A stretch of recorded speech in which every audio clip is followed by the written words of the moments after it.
سازمان ملی استاندارد یه لیست از ماشینایی که قرار وارد بشه منتشر کرده و این لیست 3 نکته خیلی جالب داره.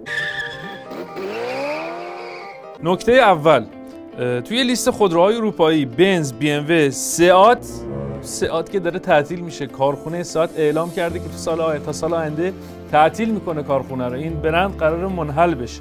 این نکته اول. نکته دوم، شکودا، آودی، فولکس واگن، مینی، اوپل، ولوو، فیات، مازراتی وسط این چیکار میکنه؟